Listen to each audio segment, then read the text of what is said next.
Hey folks, it's Doug here from Mesh Energy, just queuing up to give you guys a webinar on building overheating today. We've called it Building Overheating, the Hidden Headache. It's an interesting title, that not least because overheating is often very, it's often very hidden until it appears at the end of the project. And if we've ever been involved in projects where that's the case, very much a headache. So hopefully in that title. For the webinar today, this is going to take kind of 45 minutes, I would guess. And we're going to go through just introduction, a bit of context in the current climate, looking at, what is overheating, what are some of the causes of overheating, how can we control overheating in building design. And then we're going to run a couple of case studies for you. The first is slightly longer, and it talks about how we kind of build the models up, and is very much a case study of a project that's been completed. It wasn't obvious what the result was, and the client's been living in there a couple of years, so we can give you some feedback on actually how the building performed. And the second one is a much larger residential complex, and again, unfortunately a tale of woe, but one that's certainly worth mentioning. So stick around for that, and we will get going. So enjoy. So the first slide here, just a really kind of brief introduction to Mesh Energy, who we are and what we do. We call ourselves independent energy consultants. Really, we're kind of a new breed of consultant which partners with architects and other design team members to essentially give impartial advice, unfettered advice to architects and clients about how to make their projects more successful and reduce carbon and reduce energy in their design. We are independent. We're not sponsored by anybody. We don't get backhanders from anybody. We're completely independent. And the whole purpose of us being is to give intelligent feedback, be able to crunch the numbers at the various stages, produce the documentation that's required for the building and design process. And we're here to simplify stuff. It's a pretty complicated, increasingly complicated design world out there for buildings. And unlike a lot of other consultancies, we can support the project at any stage. Obviously, the earlier on in the project we get involved, the better, but we can support it at any stage, and really offer quite a wide service offering. So that's a really brief kind of whistle-stop tour. I won't dwell on that any further, and we'll get going on the content of the webinar. So by way of a bit of context, in the last, kind of 9 months, really, there's a couple of things which have risen to the top, certainly for architects, as far as kind of movements and declarations. And the first of these is kind of the UK Architects Declare Climate and Biodiversity Emergency. Kind of catchy title, but essentially it's the kind of the Architects Declare thing, which is looking at lower building energy usage, kind of responsible sourcing materials, and just generally kind of upping the bar and realizing that this is, now is the time to kind of take action on building design and really become, far more professional and raise the standard to, producing modern buildings that we can be proud of that don't cost the earth. The other one is the REBA 2030 Climate Challenge, which we've done another webinar on, specifically. Really interesting framework, and touches on everything from operational energy to embodied carbon to water to health and well-being. And there's a lot of momentum behind these frameworks, and I personally think that some great things are going to come out of these. We're seeing a lot of enthusiasm by the wider architect network, and we're here to support these however we can do. And overheating, particularly, certainly in the REBA 2030 framework, overheating plays a big part of the health and well-being section. So that's why I mentioned this. But there's a big movement here, and as we'll find out, overheating is a key part of designing more modern buildings.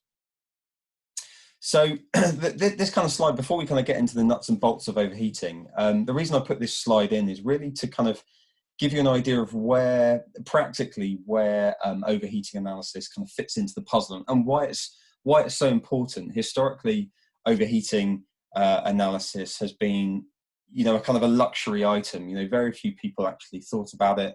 maybe if something was hideously overglazed, somebody may have had the forethought to think about an overheating analysis. But actually, we're seeing as a consultancy, and we've actually actively put this as a kind of a key part of the process rather than nice to have, it is making thermal modeling and some of the pieces of software that it interacts with an actual key part of the design. So rather than having it a luxury, making it really kind of standard design practice. And so this quick graphic that I'll show you hopefully kind of makes it crystal clear where this fits in. So you guys as architects will have modeled, the vast majority will have modeled stuff in 3D in all kinds of different packages, and you're more than comfortable with that. You're used to that, taking 2D takeoffs, sending those out to various consultants, and getting those kind of plans analysed and working with the rest of the design team. But actually, one of the big opportunities here is to use the 3D modelling that you guys have done to regenerate a thermal model, or actually use the model in a native file format to take that into a thermal modeling package and build the house and essentially model building physics. So you model to the best degree of accuracy that you can do for not a great deal of cost, the best degree of accuracy, the way that the building performs thermally, the way that the ventilation works through the building, just by applying various parameters. And increasingly, we use something called one-click LCA, which helps with embodied carbon and looking at cost, and allows you to far more quickly kind of get feedback about your design and iterate that and improve the building with some real feedback, rather than just kind of using your experience to push the project forward and hoping everything's going to be okay. And beyond that, as I say, the great thing is that certainly the REBA 2030 framework, there's a whole load of outputs that tick a whole load of major boxes there for operational energy, health and well-being, and embodied carbon. And this information, I mean, to say it literally falls out is probably an oversimplification. But you can very, very quickly get the key data that you need to benchmark yourself against these standards. Find out if you're low, find out if you're high, and then actually do something about it.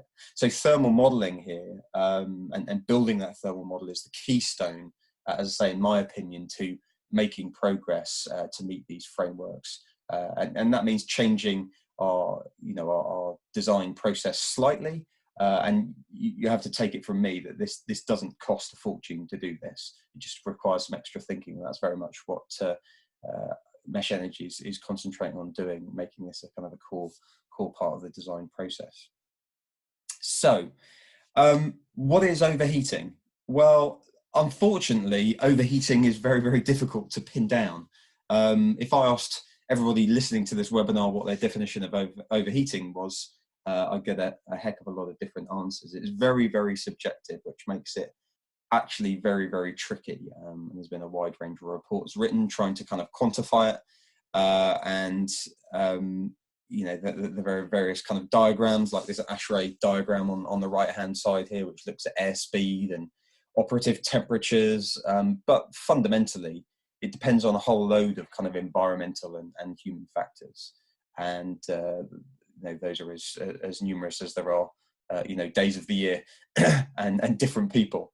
So as I say, very, very tricky to actually define, and we'll go into some of those definitions of overheating later, and how we go about figuring out if a particular room or a building has failed or passed. But generally speaking, one of the biggest issues is about duration and timing, and actually severity of overheating, and that's linked to both of those. So you could, for example, have a very, very short spike of a very high temperature, which somebody would class as uncomfortable. But on the flip side, you could have a much longer duration at a lower, still high-ish temperature, and somebody would class that as overheating. So those are different temperatures, different durations, and different levels of what people might class as severity. So quite tricky. And as a result, it's very difficult to define overheating, but take it from me, it's very subjective. What we all do appreciate is the results of overheating, though. So without a shadow of a doubt, overheating or being in a hot environment reduces productivity. Your brain function slows down, you're worrying about other things, are uncomfortable. And we've all suffered from, high temperatures at night and impaired sleep. And of course, that if you're not recharging your batteries overnight, that impairs your mental function for the day after. Me particularly, I can certainly appreciate that. Need my sleep. So impaired sleep will have suffered from, and we all know how uncomfortable that is.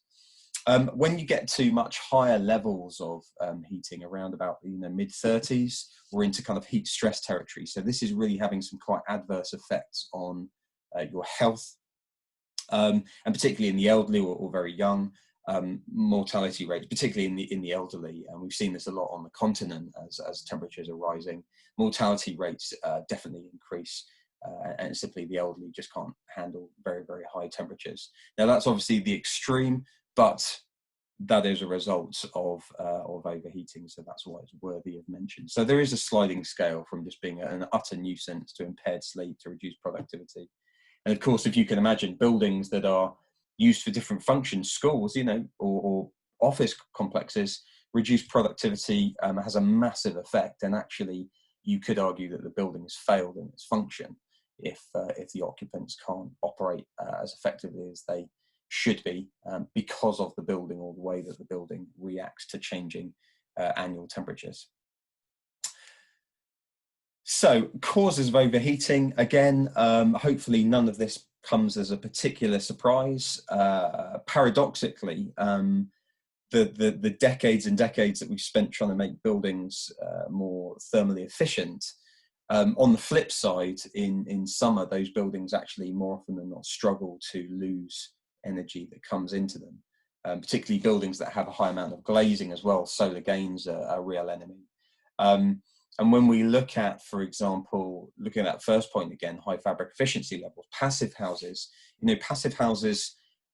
for many are the kind of the singularity, kind of gold standard of low energy homes. And the problem is that increasingly passive houses, if they haven't been designed quite right, are increasingly suffering from overheating. So heating them is not the problem, but keeping them cool is very much so, and very, very tricky to sort out once you have designed that into the building and the ventilation's not right. In very, very closely related to that actually is airtightness. So airtightness and ventilation, again, we're focusing on making buildings, kind of, dare I say it, more kind of hermetically sealed, less leaky, less drafty. And as a result, if your ventilation's not spot on, again, you can really, really struggle. And, this is a whole other topic in itself, but essentially looking at the way that natural ventilation and MVHR work through the seasons is a really interesting kind of piece of food for thought as part of the wider design of a building, rather than just relying on machines to ventilate a building. High occupancy levels, small spaces, flats, particularly suffer because they've only got one external facing aspect. Glazing is tried to be maximized in those spaces, and solar gain bites. But also in more communal areas, in blocks of flats and things like that, hot water and heating pipe work.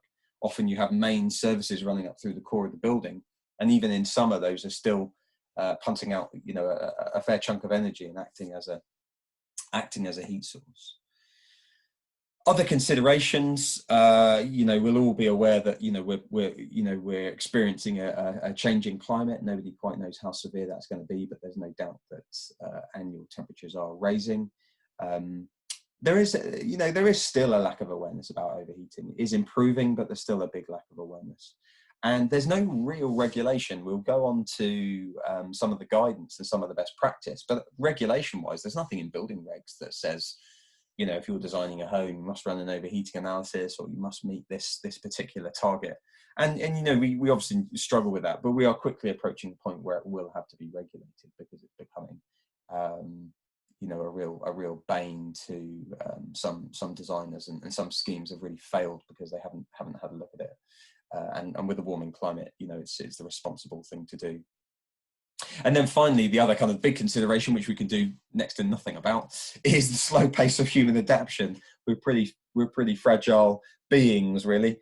And the world is changing rapidly. Technology is moving on a pace, but our poor old bodies, our physiology, still, is carrying on at a snail's pace. So we are struggling as a human race, and have to use our mind and our thinking and our technology and our all-round, some would say, cleverness to make sure that we can design better buildings so that our poor little bodies can put up with a much tighter range of temperatures. So I talked about lack of regulation, but there are standards for overheating. It has been thought about, and a lot of the standards come from Europe fundamentally. And TM52, I'm not going to go into mega detail about these standards, but TM52 is a European building standard. And as we can appreciate, there are parts of Europe which are far hotter than the UK. So of course they've broached this subject far quicker than we have. But now, the UK's using some of these standards. There has been a modified standard for domestic dwellings, which is TM59. And there's actually one just for London. So there's one for the London plan, which is TM49. So the London particularly suffers from, big heat island effects, far higher population density, buildings which are, high-rise box of flats and have different performance characteristics from, say, one little house in the middle of Hampshire or Berkshire or whatever.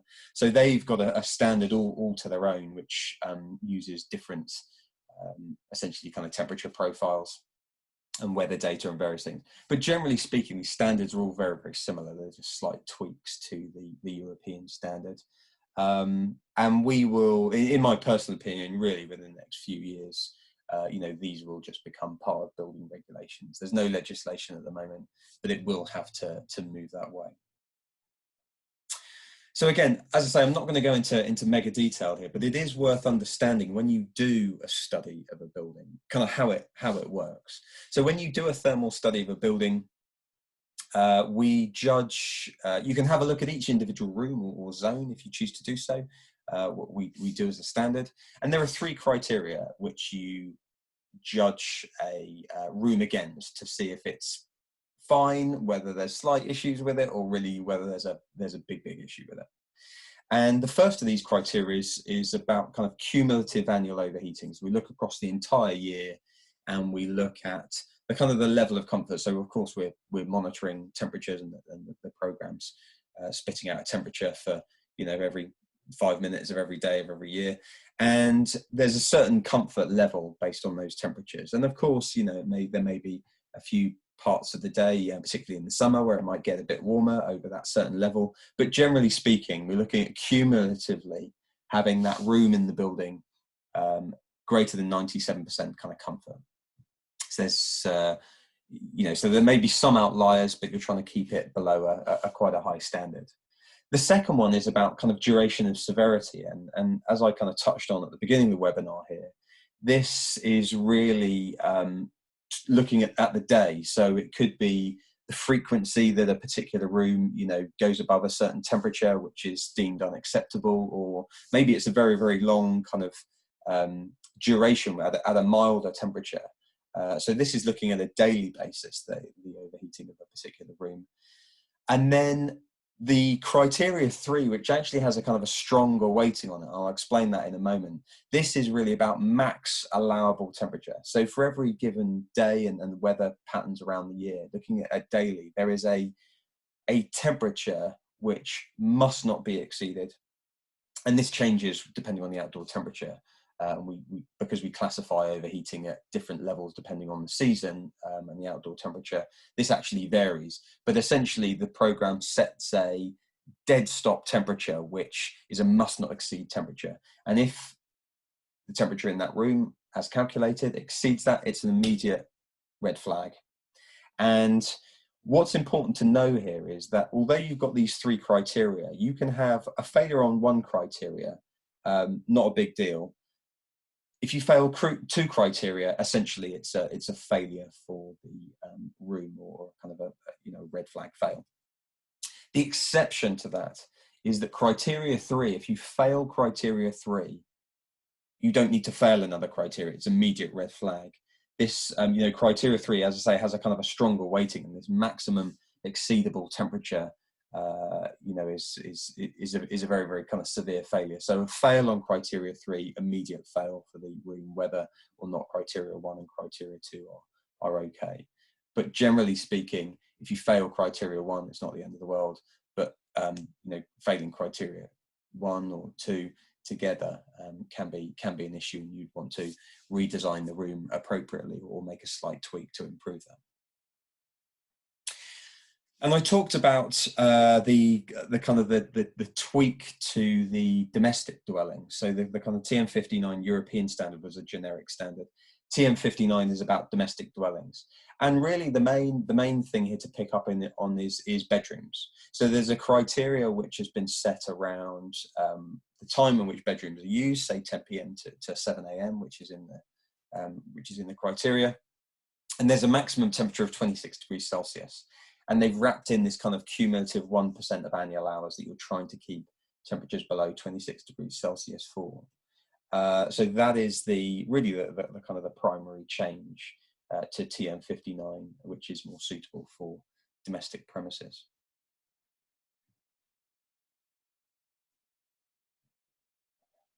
As far as limiting overheating is concerned, again, hopefully none of these will come as a surprise, but for the sake of kind of starting to talk about this, it's worth mentioning. So if you guys have been on any of the other webinars, particularly the kind of the right first time kind of smarter building design webinar, we talked about the kind of the energy hierarchy, and right at the very top there is kind of fabric first design, or should I say second tier down is fabric first design.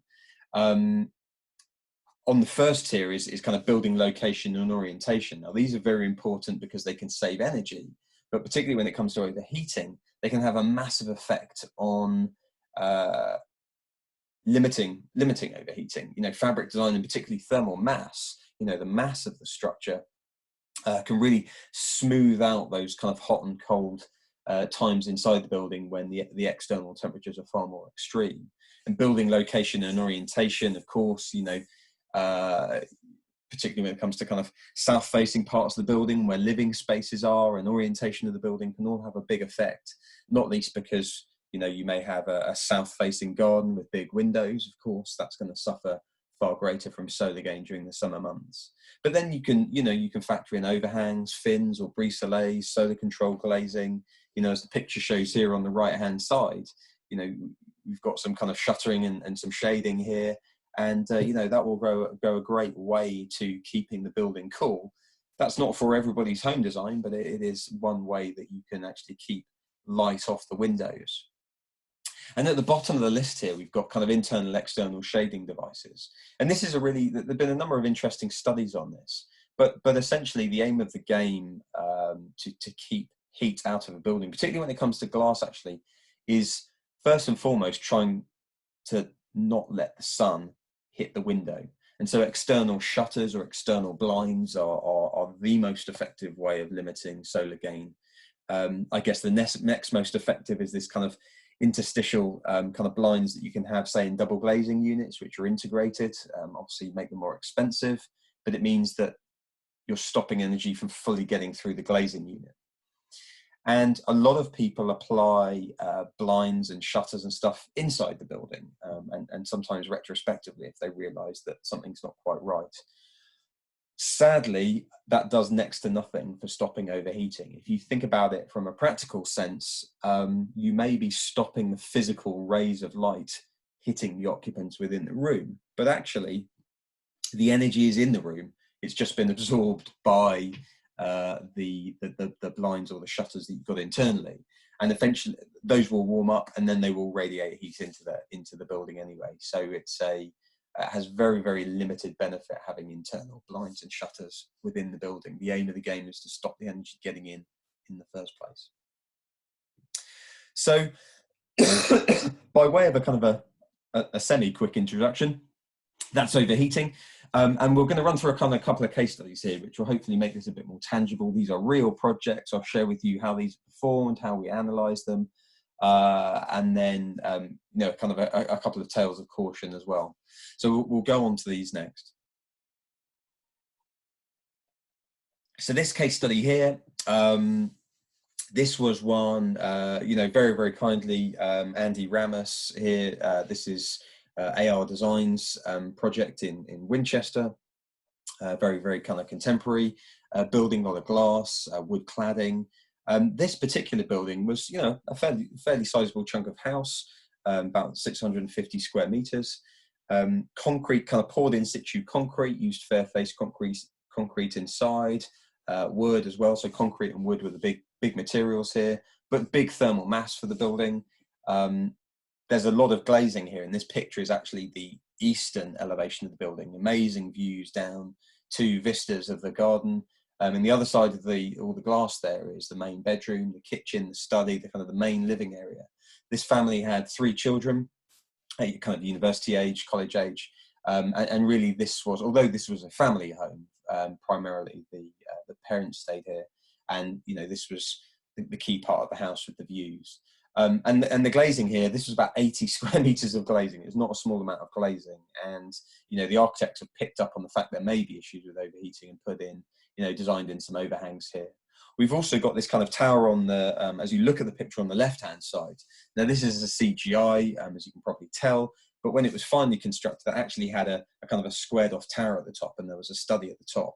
And Andy and the guys at AR decided to design this house around kind of passive stack ventilation techniques. So as you see, the roofs slant up, and actually air from around the house can get into the tower there. And at the very top of the tower, in the roof of where the study was a kind of a temperature controlled window. So when the temperature exceeded a certain level, and the windows were opened downstairs, which the client were happy to do because of the rural situation, you would get this kind of natural flow of energy up and out of the house. So that was the idea, that was the design intent. And you know, various other kind of renewable technologies and stuff that were put into it. But there was a lot of thought into opening windows and cross ventilation. There was also a central courtyard in the building as well. So when we got involved very early doors on this project, and actually I must say, by way of just one other bit of background on this project, the client decided what I would class as kind of proceeding at risk. Ourselves and the architect in the kind of the latter stages tried to convince the client that doing thermal modeling on this building was a kind of a smart way to go, and not least for our own kind of peace of mind. We're involved in the project, but actually the client decided that he didn't want to do that. So the modeling that we see here was actually commissioned by Mesh Energy, kind of free of charge, because we wanted to make sure that we were confident there wasn't going to be an issue. So this case study follows that. So in fact, we built this model from scratch. We could have imported it from Revit or SketchUp. Sometimes very, very basic geometries can be imported very successfully. But in this particular case, we actually built this from scratch. And these models are quite simple. You know, they're 2D elements. You're looking at, you know, nothing particularly fancy here. You can apply a whole load of values to the elements, but essentially they're simple 2D elements that you build into volumes and areas, and then apply different features to. And you can build up the walls a bit like a kind of a U value calculator. You can apply obviously final U values, thermal mass values based on the different materials, a whole load of other kind of building fabric elements. The windows, yeah, U values, transmittance values, anything that you kind of see on the data sheet for most glazing, you can put into the model. And one of the fascinating things is, and we've increasingly done this, is you can test different kind of methods of construction as well at this very early stage. So the model allows, even once you've looked at the windows and the fabric, to be very, very detailed and give you a very realistic performance. And thermal mass increasingly is really, really valuable, because that's not something that we can just, you know, we might have an inclination as to how it performs, but actually running the numbers on it in computer software gives you the kind of the ultimate answer. We can apply all kinds of things to it. You know, window openings, the red window openings that are shown on the 3D model here. Those are the opening sections, the green are the static sections. And you can see a kind of a sliver of blue at the top of the model here. That was actually the automatic window opening at the top. But you can model internal gains, as say if you're designing, say, a very low energy house or a passive house or something. Internal gains have a massive effect on the overheating, because these buildings are losing such little heat. You want to know about overheating and internal gains, even the small ones, really. So, modeling a plant room, we've all been in a very a hot plant room, even in the depths of winter, that's cozy. So you can imagine what it's like in the summer with hot water cylinders. Even though they're highly insulated, they're still punching out a lot of energy. So we can model all of that, look at different occupancy profiles, heating, cooling. There's very little that we can't do. So you can see now how this could be a really kind of useful model going forward. And I'm pleased to say, although at the start of the project it wasn't at all obvious, and maybe you looking at the CGI image that I showed you a few slides ago, it wasn't at all obvious to you whether the building would actually overheat, what the result would be. And as it turned out, this is how the model came out. So yeah, there's a few glimpses of red here, which essentially means that this has got to about 24 degrees. This is where the scale stops. But generally speaking, most of these rooms at the peak of summer are still only around, kind of 22, 23, 24 degrees, which is within the realms, based on the kind of guidance, within the realms of kind of comfort for the buildings. So, a really, really good result here, and it was great to see this result borne out. And this, we programmed in all the kind of the passive stack ventilation and opening of windows above temperatures of, say, 25 degrees Celsius, which we thought was a kind of a sensible level, and we'd agreed with the client.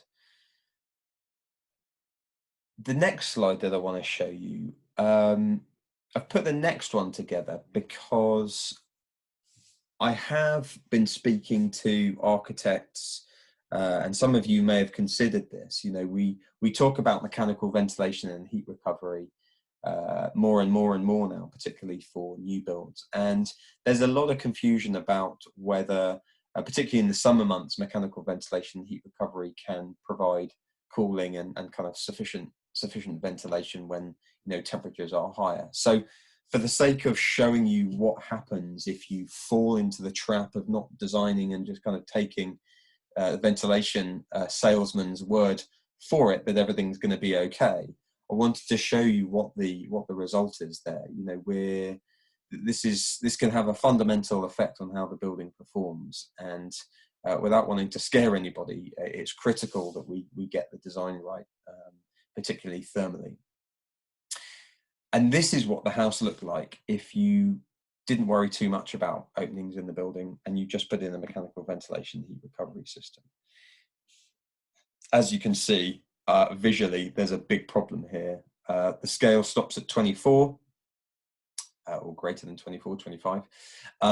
What this is showing that the vast majority of the building here is above 24 degrees Celsius. And the next graph shows you exactly how hot it got. So this would be a big, big red flag. But if you didn't do this study and just went along, as I say, with mechanical ventilation, heat recovery, and limited openings, which is fine for winter, but summer is a completely different animal, you would have a big, big problem on your hands. And this graph, as simply as we could show it, shows you on the hottest day of the year what the issue is here and the severity of what we're up against. So to start with, the green line at the bottom is the outdoor air temperature, pretty straightforward, a daytime peak temperature of about 26 degrees there on average.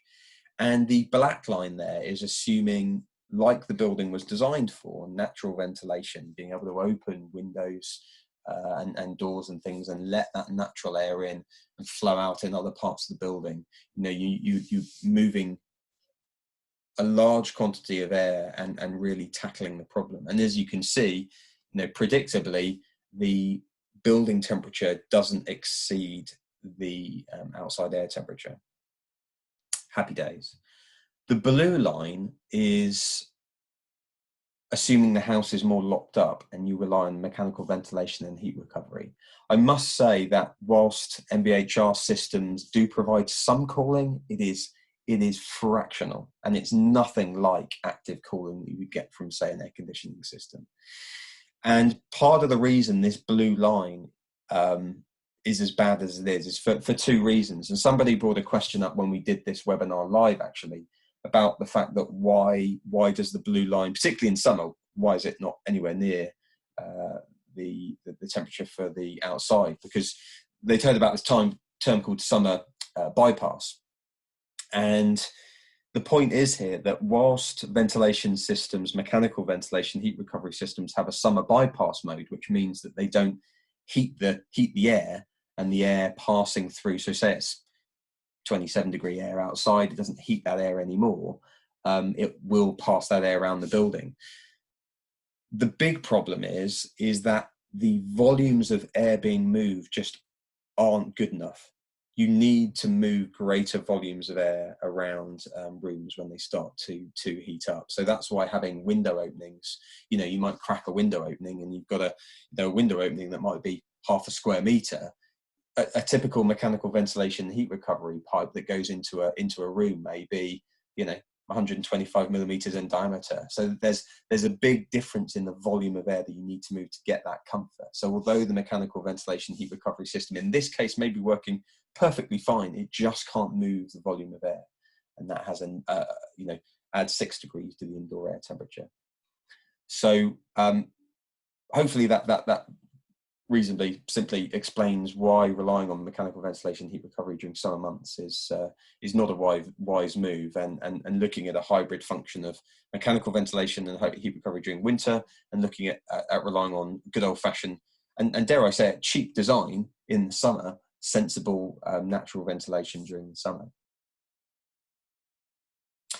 And this shows you whilst a lot of the house was red, the values for overheating under these standards are much higher. So that's why this particular result that you can see here for MVHR and limited ventilation isn't just all red. The graphics have obviously given a different picture here, but there are, the lounge, the WC, the kitchen, the study. So the study was at the top of the tower, the kitchen was the other side of the bit of glass. The lounge was the other side of the bit of glass. The master bedroom on there, I'm just looking. Actually, the master bedroom looks okay there. That's clear. But there are some big failures here, and you would have to deal with these 4 rooms that are failing. But the rest are passable. You can actually reduce the limits. So you could reduce the limits in the model if you had a particularly sensitive client, and more of these rooms would obviously become red if you lowered the failure limits. But against the standard, this is how much the building failed using MVHR alone. When you looked at natural ventilation, it's green the whole way down. You've got a few ambers there, which just mean that you're getting a bit tight when it comes to some of the criteria. But on the right hand side there, it's all passes. There are no rooms that are failing.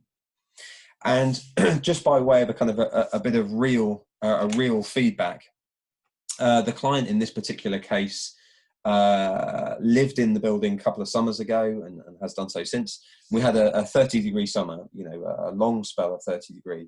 And I sat down with him on his patio with a glass of wine, and I said, I didn't tell him I'd run this model. I kept that to myself, and I said, how did the house perform?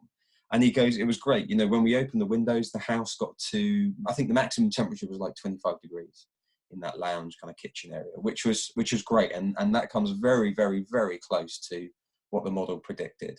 And it's great to see that kind of real results, and the analysis is coming out right, and the performance gap there was very, very small. So positive news there, great result, but shows you some issues with regards to mechanical ventilation heat recovery. The second, this is just a kind of a single slide on the second case study. This building will remain nameless. It's somewhere in Southampton. A lot of flats, 115 mixed tenure apartments. And this building had a bit of a problem. It was built 7 years ago. And the residents, when everybody had moved in, the residents were really complaining of some very, very high temperatures. And eventually people got their act together and the temperatures started to be recorded. And when temperatures were recorded, you can see in the middle of the picture here, you've got this kind of glass stairwell, and temperatures in excess of 41 degrees Celsius were measured in the main stairwell. It looks like a pretty sexy greenhouse, and that's really no surprise. And so thermal modeling after the event was actually completed. And as it turned out, all the flats failed the thermal modelling. The entire building failed the thermal modelling.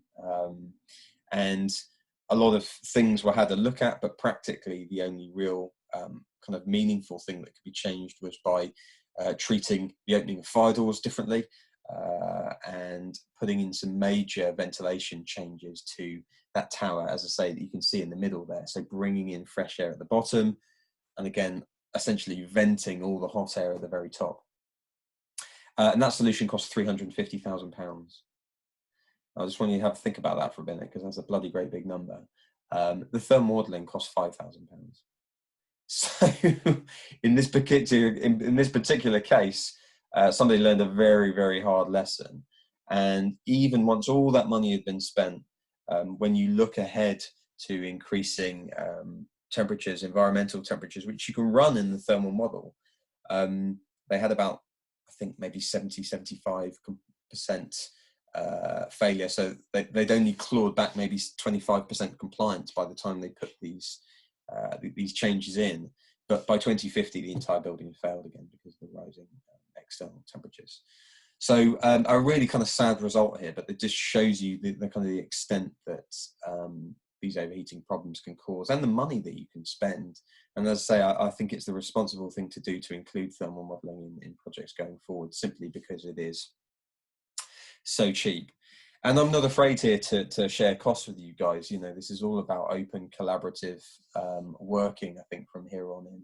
And when you do a thermal model, you know, £1,000 to £2,000 for a domestic project is pretty typical. And roughly speaking, about 0.2% of the build cost.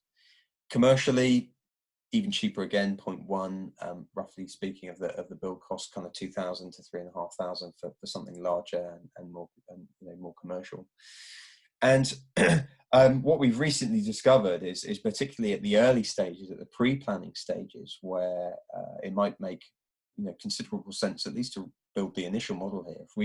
If we work with businesses on a kind of a B2B basis, there's a big opportunity for R&D tax credits here. So there's a large chunk of this money that you can write off against your corporate tax bill if you get involved at these early stages. So a kind of a win-win there, but either way, you know, these kind of numbers for reducing the risk that can come onto projects, or just giving you that kind of peace of mind is really quite considerable. So do bear this in mind, certainly for your future projects. That's all I've got for you on the thermal modelling. I'm just going to leave you with a final slide here on what we can do as a practice. To say we can help at any stage here. Everything from kind of pre-planning energy calculations, SAP calculations, SPEM calculations, thermal modelling, as I've touched on, feasibility studies for renewables, full M&E packages, subsidy assistance, installer recommendations, all the way through to post-occupancy evaluation. So really, we're here to support you guys and appreciate your time on this overheating webinar for this time around. We'll be doing lots of other webinars, so check those out. But for now, thanks very much, guys, and enjoy the rest of your day.